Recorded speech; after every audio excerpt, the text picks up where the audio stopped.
High Plains Technology Center, turning education and training into workplace success. Oh, back to school, to prove to Dad that I'm not a fool. High Plains Technology Center, education at the speed of business. School is now in session. All right, here we are. Good Wednesday morning. Taylor Burnett sitting in with you, talking all things High Plains Technology Center. We are not doing a show next week because it is going to be Thanksgiving break, and I'm not going to come in the day before Thanksgiving just to see Brett and Branson and the crew. I just don't want to do it. Sorry. So we're just going to actually take a week off, and we'll be back in 2 weeks. But I wanted to bring someone on because, you know, now this is going to be the time when we talk about, hey, everybody's coming home, everybody's getting together.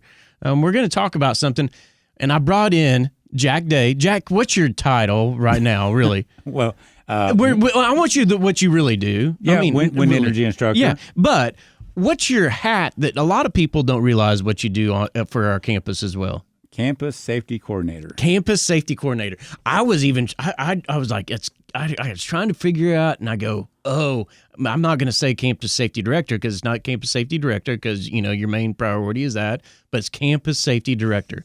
Coordinator. So, coordinator. There you go. See? I just promoted you right off the get-go. So when we talk about things, what does that entail really when it comes to that title? Oh, well, I think primarily it just is, I think the most important part of that is setting an example for one. Okay. And then just encouraging a culture that that embraces safety and safety-minded. When you're in any evolution, really, or task. I mean, no matter how anything. I mean, no matter how small or how big. So, and it's a lot. It's a wide array, especially what we do out there. Exactly. You know? So.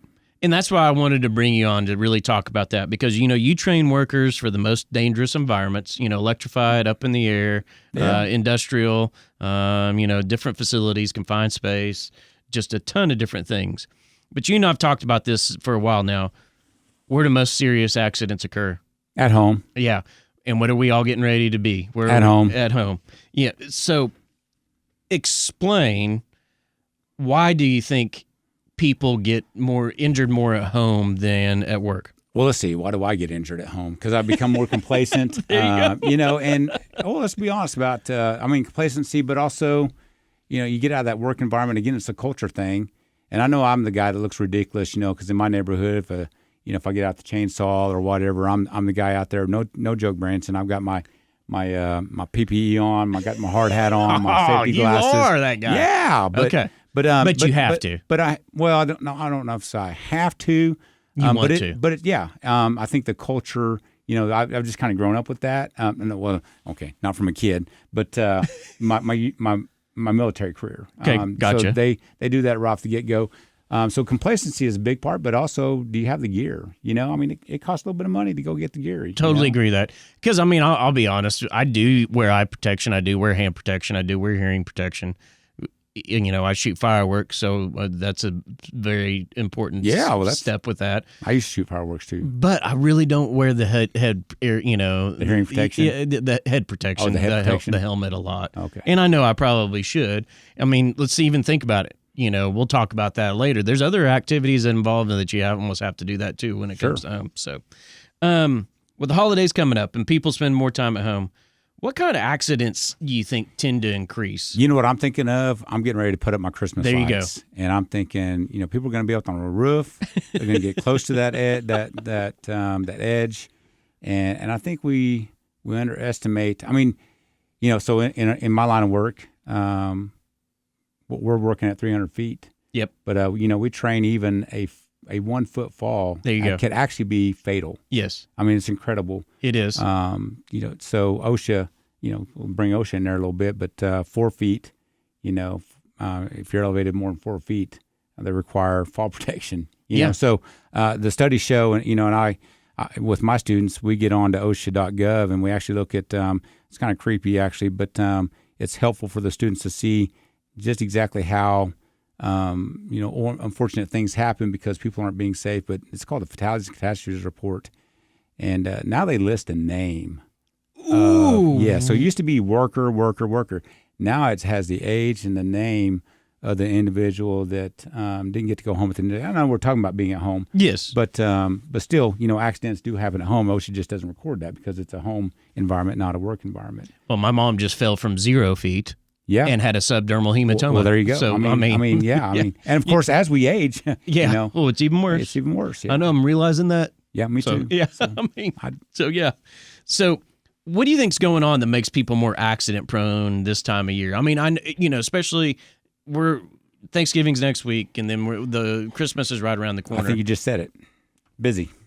We get there busy. You go. And we have, I think, our tasks, start to compound. We get more and more and more, and then we're just trying to hurry up. I think when we rush, there you go. We don't think about things, thoroughly. Because that's another thing at home we don't do like we do at work. We plan, or we should be planning. We You're kind right. of plan out our pathway and what we're going to do and how we're going to do it. Because I have something in my notes. You're right.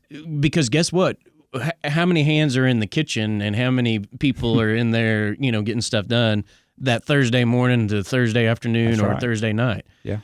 You talk about a plan, you talk about accidents, you talk about things that can occur because, usually, hey, it's just me in there. No offense to the wife. It's usually just me in there in the kitchen doing some cooking and stuff like that, her on an occasion. But when you add more people, it gets a little bit chaotic, doesn't it? Well, it does. And then also rushing. I'm thinking rushing and also, you're talking about being in the kitchen, but what about outdoors? What about the outdoor kitchen? What about the turkey deep fried turkey? I know. I mean, how many houses caught on fire because of that? I know.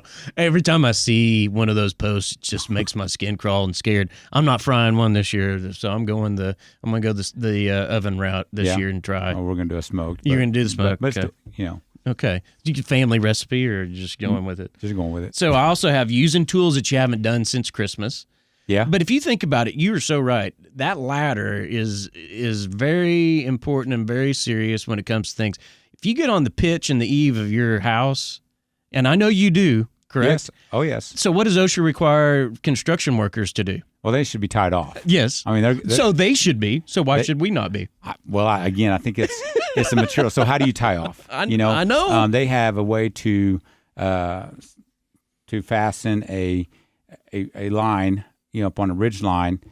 For them to fasten off their lanyard and stuff. I mean, no one does that. I mean, I don't do that even. I know. So, and I put up. I know. I'm telling myself. I put up a lot of Christmas lights. I know you do. I'm laying on my belly and I'm looking over the edge. And my wife's like, "Oh, I wish you'd be careful up there." Did you wear tennis shoes, non-skid shoes up there? At Actually, least? No. I do wear my boots. You wear your non-step boots. Okay, all right. Mm-hmm. Because I mean, I got up and I was fixing some shingles the other day, and I looked down and I go, this is not good because this is where it says High Plains Safety Director dies. So that's what I was like, great. This is what happens. But when you look at the top 5 common home injuries, do you know what the top 5 are? I looked these up. I could guess some of them, but this is pretty interesting. I'm still going to go with falls. I think falls has got to be on falls there number somewhere. 1. Okay. Falls is number 1, especially when you talk about different things. When we're talking about winter weather, too. Right. You talk about that. About slips and trips. Yeah. You know what? I did look at this, too. You know what the number 1 cause of death is during winter? It's shoveling your snow. Oh, yes, because I've seen that statistic before, too. Yes, shoveling your driveway of snow, and it's heart attacks. Because a fat guy like me, out there trying to shovel snow, I mean... Using something you haven't used in a year. Yeah. I mean, I am going to die of a heart attack out here. Especially those heavy, wet snows. Like, where's that 16-year-old at? Exactly. I don't have... I do have a 16-year-old, but she's not going to get to do it. It's just all me with things. Yeah, falls is number 1. What's another one that you would guess? So just any injury? Yeah, any injury that occurs at home. I'm thinking there's some saws and stuff. So I want to say there might be some amputations or cuts and things of that nature. That's number 2. Man, when you talk about, I'm on a roll, man. You really are 1 and 2. But we talk about slips and falls even with OSHA is number 1. Yeah, injury as well. It's a big deal. But cuts when it talk about kitchen prep, pocket knives, box cutters. I mean. My daughter still to this day has a scar opening up a Christmas gift from a pair of scissors. I can see that. I mean, still at 21 years old, she still cut has away it. from you, not towards you. Yeah, but that is there. So it's funny, And it is just something you don't think about because how do you counteract some of that? Keep things sharp, right? Sure. Because a lot of things that are dull are what's going to that's when it slips out. And that's where it slips out, and that's where it gets. But yeah, it recommended, hey, keep things there, keep things sharp. So, what do you think another one would I'm be? afraid to answer the next one because I don't want to be wrong. Because you've been so good lately, right? I know. Oh man, What's something else? It's on the list, but it's not number 3. But it's something else that we've taught a lot of when it comes to any really safety class. Well, I already know. It's definitely gonna be ergonomics. Yeah, manual lifting, handling. Yeah, manual handling. I mean, of course, I got exactly the cowboy way, right? Everybody's at home, got to show off a little bit. The chiropractor gets happy, around this time of year. Yeah, it's manual handling, ergonomics, lifting, moving things. Mm-hmm. I was up in my attic this weekend. Wife wanted to get the Christmas stuff down early so she could enjoy a little bit last week. Yeah, which could lead to falls too, because I'm up and down the ladder, or not the ladder, but the staircase in the shop. Moving stuff from one place to another. Well, we had a incident in my building yesterday with the person installing security cameras seemed to go through the ceiling. So yeah, I mean, just like that type of thing as well, because lift with the legs. And this is one of the greatest examples that I loved when I used to teach this class that we talked about with manual handling. Lift with the legs. How does a baby pick something up? Yep, exactly. They squat. Remember that. How does a baby pick something up? They squat down. They squat back up. They lift the proper way because that's the proper technique. It's crazy. It's like intuitive or something. And we, as adults, talk about rushing, think, if I bend over, I'm going to say 0.2 seconds. Yep. And it's going to be better. You tell an injury that someone was just getting something out of the back of a pickup truck and was out for a while at one of your job sites as well. I've even heard of people unloading a dishwasher. Ooh. Well, and that's because it's a twist. Yeah, you're right. You twist, turn, bend, push, pull. Yep. You're right. I mean, and you got to pinch. And it's usually a lot of times it's not that one thing that that's you right. know. No, there's a million microcosms Yep. there. Is that the right word? Sure. Well, we'll go Incidents. with it, right? Yeah. So there's two more. Micro energies. Okay. Injuries. two more with that. I don't know. You can't. You kind of talked about one with the turkey. Electrical or fire. Yeah, well, I could hazards. definitely see the electrical. Not so much anymore with the LEDs. Yeah.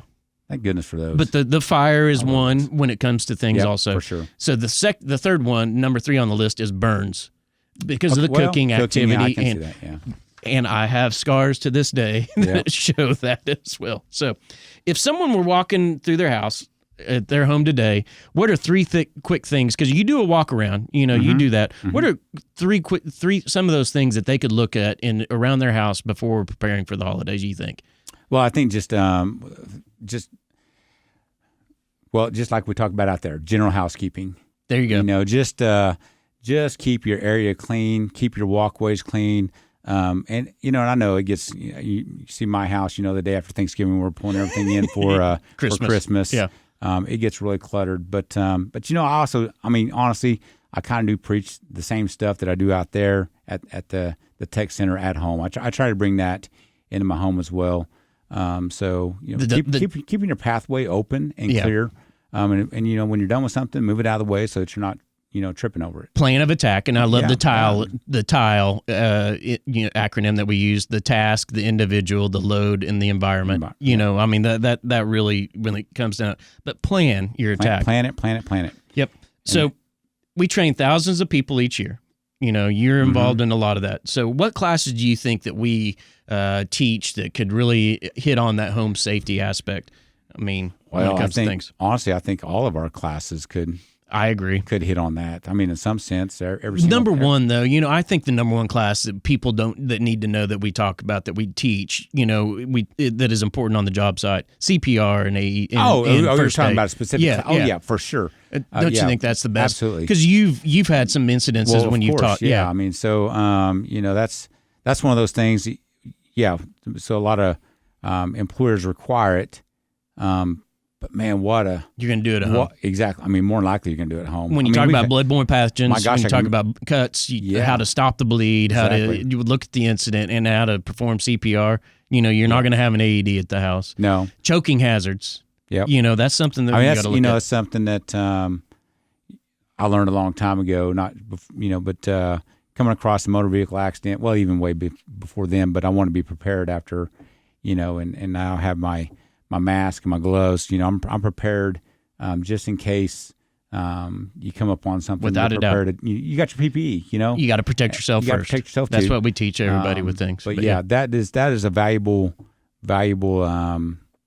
piece of training that moves from work to home so easily. And I even talk about it too, our fire extinguisher safety, because not everybody's ever, used a fire extinguisher, especially those small fire extinguishers, right? Right. They have no idea Right. when it comes to things. Those small fire extinguishers are going to last maybe 10 seconds. If you're lucky. Yeah. And it's just kind of funny. It's yeah. gone. And that hands-on training and that aspect as well as something Yeah, else. But for sure. Well, thanks for coming on. You bet. Before you know, My here pleasure. we are. So I know it went by fast. And I want everybody to remember the one thing, because it is protect yourselves, and it's not only going home, but it's enjoying yourselves when you're here. That's why I wanted to kind of change things up and bring Jack on, I the totally expert. agree. Yeah. Let's enjoy our holidays, not bandaged up Without and a broken. doubt. So. I need to remember that. You too when you're hanging Christmas lights. For sure. So, all right. Thanks a lot. We'll see you in 2 weeks.